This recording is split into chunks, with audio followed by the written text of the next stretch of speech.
Hello and welcome to another edition of Inside Leesburg. I'm your host, Derek Hudson, and today we'll do a city manager update with our city manager, Mr. Al Minner. Thank you for being here, Al. Derek, good to see you.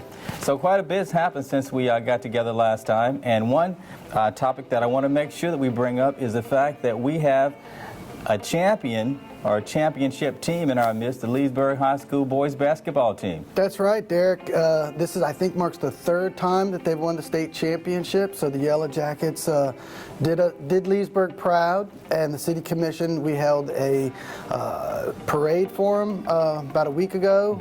Last commission meeting, we had a proclamation for them to recognize them. The athletic director, the principal, all the kids and the coaches. So a great thing for Leesburg, great thing for Leesburg High School, and I understand they're all young and coming back. So we're going to go back to back, right? Yeah, that's what I'm hoping. Yeah. There you go. I think only 2 seniors are leaving, and everybody else that's on the team are the juniors or perhaps juniors and sophomores. Yeah. Yeah. So congratulations to the Leesburg boys basketball team.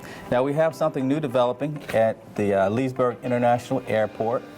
That being a seaplane ramp. Could you tell us more about that? Well, the seaplane ramp's been going on now for a little bit. It's kind of been in some design slowdowns, and then we did some different mitigation stuff. But the seaplane ramp was really to work hand in hand with our economic development efforts, and some of the things our friends over in Tavares have done. Of course, Tavares have dubbed themselves the seaplane city, and they've had a lot of success there in their downtown, which is anchored in the seaplane issues. And about a little over 3 years ago, the city was successful in recruiting Whip Air to come to the Leesburg International Airport to bring jobs. And Whip Air, if most people don't know it in the general aviation community, Whip Air is the single biggest manufacturer of floats. So they convert your plane to float planes and put the big skids on there, the big skis on there. And so really we had a lot of synergies, I thought. And when we brought in Whip Air, one of the promises that we made in exchange for job creation and investment at the airport was we would build a seaplane ramp. And I felt like that really worked hand in hand with what the city of Tavares has done. Their seaplane ramp was angled more at the ecotourism and bringing folks into the community on a commercial basis, and $500 hamburger, and it's worked well for them. And our seaplane ramp is really more now about the job creation. So the big deal there is getting planes in, getting your annuals, creating jobs, the industrial side of the manufacturing for Whip Air. So we're real excited about it. The seaplane ramp is out to bid as we speak. It had to slow down because on the planning stages in the 11th hour, we shifted mitigation areas, and instead of paying into a mitigation bank, we had some property that we were able to use for mitigation, saved us about $500,000. So we had to redesign and do some re-permitting, but my hope is here to get the seaplane ramps under construction here in the next, hopefully, 60 to 90 days, and then our contract with Whip Air calls that everything will be operational this time next year. So I think it's a big project for the airport, big project for Whip Air, another way to encourage economic development at the airport, and then I think it fits in well with the region. And my understanding is the location will actually be a southeast area of the airport itself with access from Lake Harris? Yep, in technical jargon, it's the approach into 31. So, okay. Roger that. There you go. So south end of 31 there. And locally, it's just like right behind the Lowe's. Okay. So not to give Lowe's any advertising time there, but that runway kind of sticks out a little bit into the lake, and it's right behind the Lowe's there. Okay, do we have some idea of how many jobs are projected to be created as a result of this? I think the number that Whip Air was to provide was 50. Okay, that's great. Let's shift gears for a moment. Now we also have in the works our resource center. A resource center that is going to be constructed at Pruitt Street and County Road 468.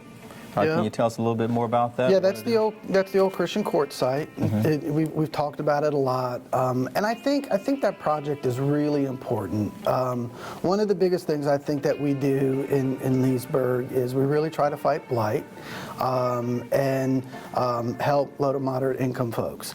And the best way to do that, there's lots of different ways to do it, and of course Commissioner Christian's been really active on this one too. Is not just bricks and mortar and infrastructure, but on a grass level, you really got to get with folks and help them with job placement, with life skills, with training, with doing things that that are ordinary, but yet a lot of people struggle with. And, I think we all struggle with the checkbook from time to time. So in any case, the purpose of the Resource Center is to provide a facility in an area where we want to target low to moderate income folks, and where it's easy for them to communicate or commute to. Exactly. And in doing so, what we aim to do is we have training opportunities, whether it be computer training. We have opportunities to help assist with job placement. We'll have opportunities there to assist with finding daycare and these type of things. There's also be some spin-offs into culinary and some other teaching things. We're going to have our housing department located out in that facility. So we are about, I'm going to say about 4 weeks away from a groundbreaking ceremony. Ken Thomas and all the folks there in the housing department are actually working to plan that. So hopefully here in the next day or two, we'll have the date for when the groundbreaking is. We are also working with a couple of organizations that will kind of root some of our basic services there. The biggest one is Kids Central. So we're working with Kids Central. Hopefully they play a big part in the Resource Center. They do a lot of good service in the community now. In fact, when we met with them originally, they have a location over in Wildwood, and I don't quote me on it, but I'll go out on the limb and say that about 60 to 70% of the folks they serve over in Wildwood are Leesburg folks. Okay. So that's another reason why I think the Resource Center is a real important thing, because it's our folks that need the help, and we really don't have a place for that. And so to encourage and get that help moving and flowing, if we can build this close to home, I think it will really pay dividends. So that ties back in again to economic development, improving quality of life for all the absolutely. I think there's a couple of misnomers when we talk about economic development. We always talk about the creation of new jobs or luring in new companies, but it's really redevelopment. It's helping existing businesses, redeveloping existing facilities and improving them, and tackling the blight issues in the community. All of that is really the economic development umbrella. So at least when I talk about economic development, those are always the concepts that I'm thinking. So I suppose another word we could use to describe that all in one, maybe one word, would be sustainability. It's all about sustainability. All right.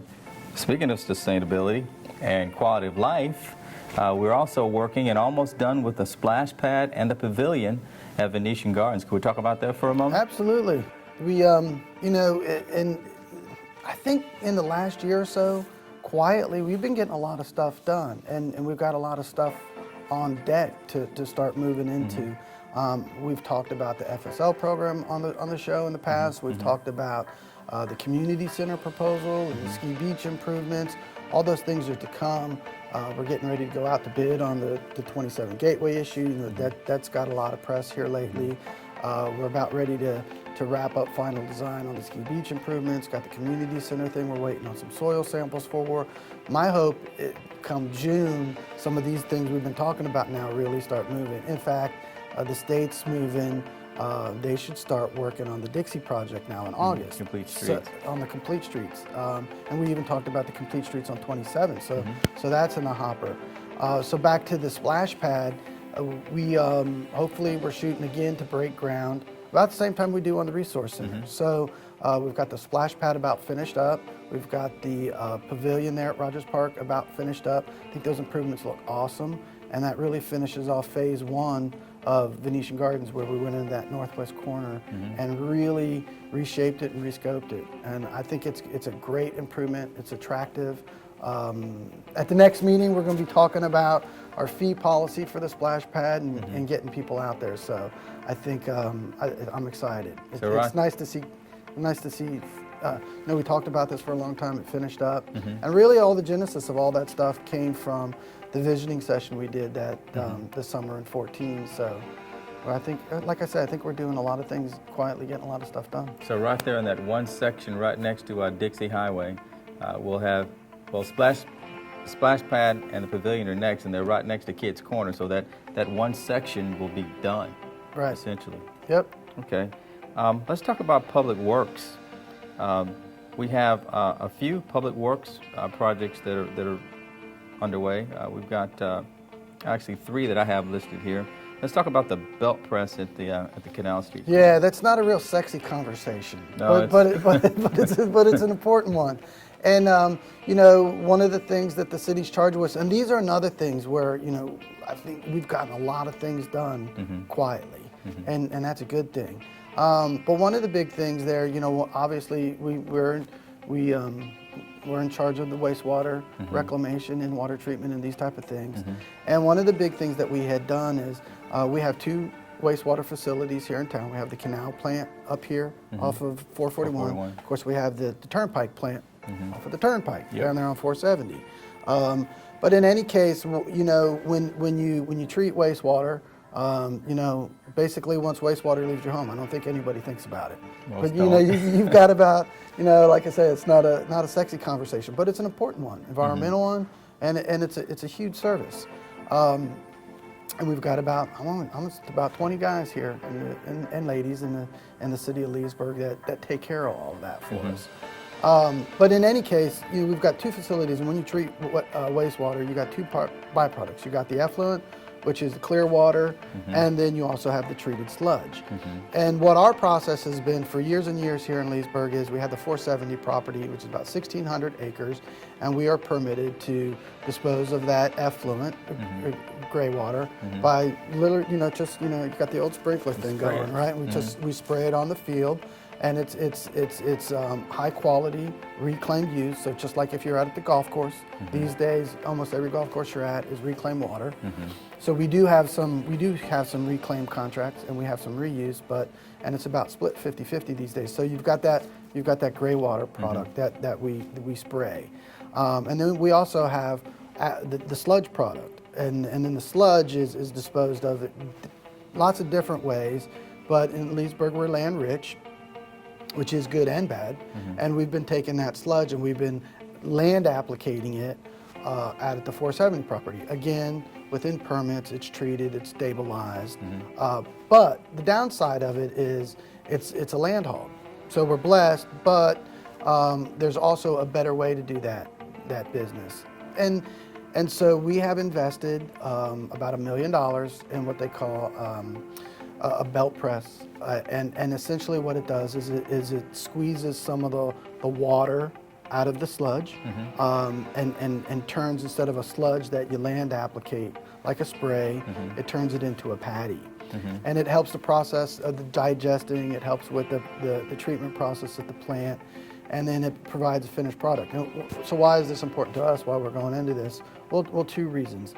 I think the commission really felt like it was time to get out of the land application business, because we needed that property for industrial or other expansion, and if we're tying it up with putting sludge on it, we can't use it for that.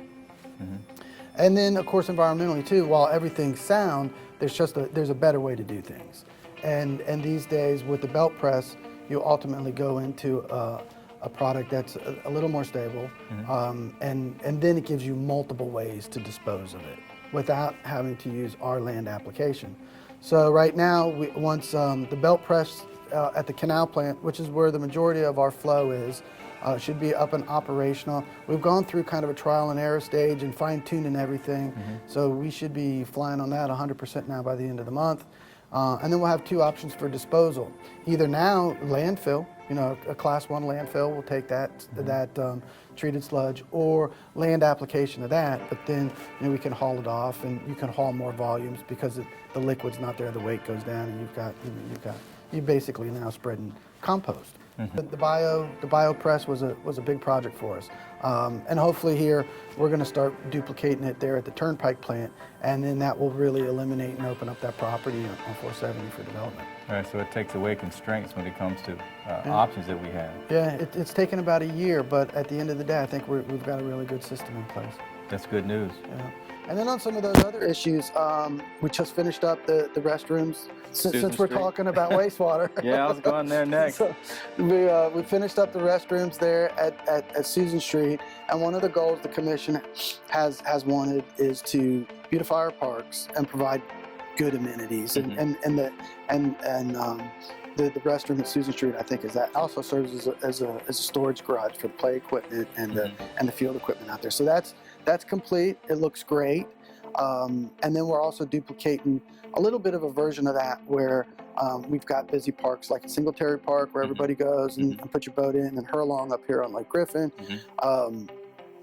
We have, unfortunately, have porta pots there for restrooms, but the commission approved an expenditure to put in more of a fixed restroom, so we have a little better facilities there, so we're excited about that.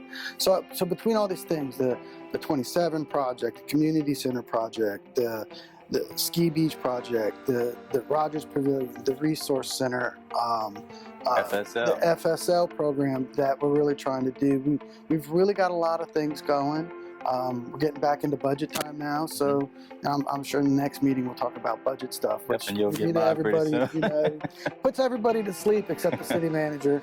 So we've got that coming along. So I'm real excited. My hope, like I say, in 90 days or so, we'll have real definitive plans on where we're going with Venetian Gardens. Resource Center will be up and going, and come the holiday season, can't believe we're talking about that in April. Yeah. There should be some big changes, and all for the better. So it's actually a real exciting time in Leesburg. So really, all the staff, city commissioners, everyone's working really hard to have the best quality of life, the most sustainable economic environment, with hope and promise for the future. It's some very exciting things happening. We do, and I think we're doing it in a sustainable way. We're keeping taxes down. We've got the electric rate down. E-billing. So we're doing rebates. a lot of stuff. Yeah. Yep. Yeah. Well, thank you for being here, Al. Absolutely, Derek. All right. So until next time, make sure you get out and see your lakefront city. I'm Derek Hudson. See you next time.